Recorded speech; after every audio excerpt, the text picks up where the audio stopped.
सादर अभिवादन।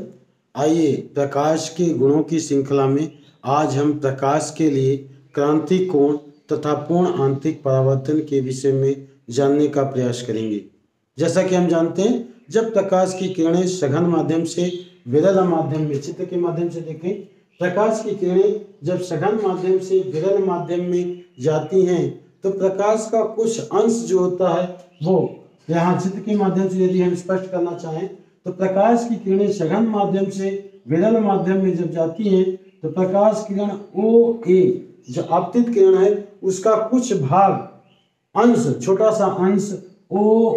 ए से ए सी के रूप में परावर्तित हो जाती है सघन माध्यम में, जबकि उसका अधिकांश भाग ए बी के रूप में निर्गत हो जाती है अपवर्तन के पश्चात। जैसा कि हम देखते हैं कि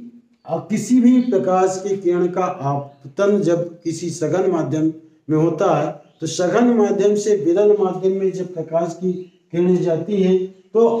अपवर्तन कोण सदैव आपतन कोण से अधिक होता है, क्योंकि यह अविलंब से दूर हटती जाती हैं। सघन माध्यम और विरल माध्यम के लिए यदि देखा जाए तो आपतन कोण आई और अपवर्तन कोण आर यदि ले लिया जाए तो अपवर्तन कोण आर सदैव आपतन कोण आई से बड़ा होता है। अब ये धीरे धीरे यदि देखा जाए, चूंकि अपवर्तन के पश्चात सघन माध्यम से विरल माध्यम में जब प्रकाश की किरणें जाती हैं तो वो अविलंब से दूर हटती जाती हैं। ऐसी स्थिति में यदि हम आपतन कोण को धीरे धीरे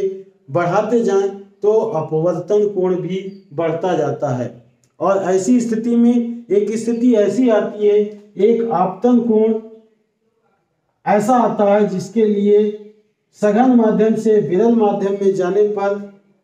अपवर्तन कोण 90 डिग्री हो जाता है। तो ऐसे सघन माध्यम में ऐसे आपतन कोण के मान को हम क्रांतिक कोण कहते हैं, जिसके लिए कि विरल माध्यम में अपवर्तन कोण का मान 90 डिग्री होता है। अर्थात यदि पारिभाषिक शब्दों में कहा जाए तो सघन माध्यम में आपतन कोण का वह मान जिसके लिए विरल माध्यम में अपवर्तन कोण का मान 90 डिग्री होता है या एक समकोण होता है, हम क्रांतिक कोण कहते हैं। इस तरह से हम क्रांतिक कोण को C से प्रदर्शित करते हैं, और यह स्थिति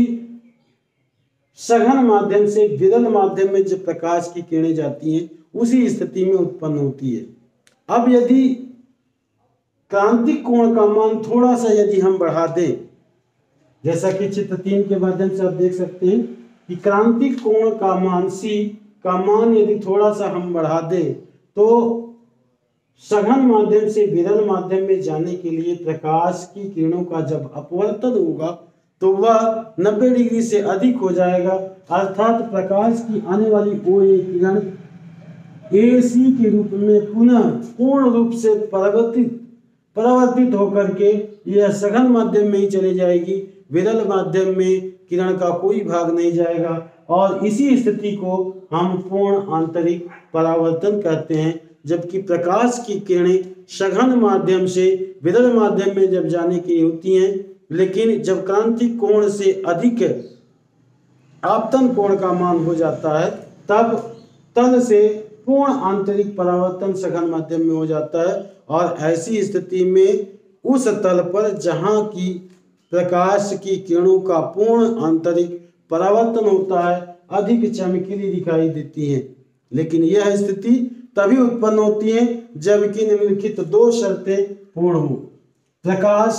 सघन माध्यम से विरल माध्यम में जा रहा हो तथा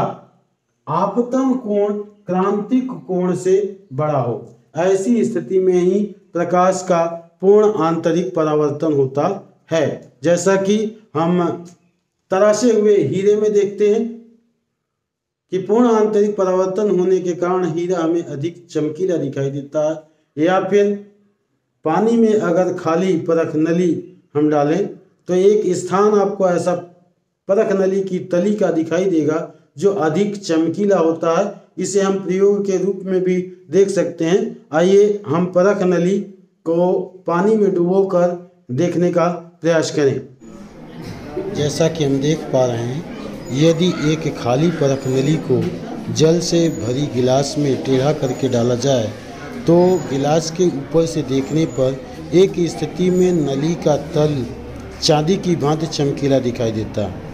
इसका कारण यह है कि नली का टेढ़ा करने से उस पर गिरने वाली जो प्रकाश की किरणें हैं वो आपतन कोण बढ़ता जाता है, और जब यह कोण कांच वायु के क्रांति कोण 41 डिग्री 49 मिनट से बड़ा हो जाता है तो प्रकाश नली के भीतर वायु में नहीं जाता बल्कि नली की दीवार पर कोण परावर्तित होकर के आँखों में पहुँचने लगता है, और ऐसी स्थिति में हमें नली जो है चमकदार दिखाई देने लगती है। जैसा कि आप परख नली की पेंदी पर देखें, यह भाग आपको चांदी की तरह चमकीला दिखाई दे रहा है। अब यदि हम परख नली में जल भर दें तो नली चमकीली नहीं दिखाई देती है, क्योंकि कांच जल के लिए क्रांति कोण कांच तथा वायु के क्रांति कोण से बहुत बड़ा होता है। जैसा कि यह क्रांति कोण 41 डिग्री 49 मिनट की जगह पर 48 डिग्री 39 मिनट हो जाता है, इसलिए यह स्थिति उत्पन्न नहीं होती है और प्रकाश का पूर्ण आंतरिक परावर्तन न होने के कारण यह हमें चमकीला दिखाई नहीं देता है।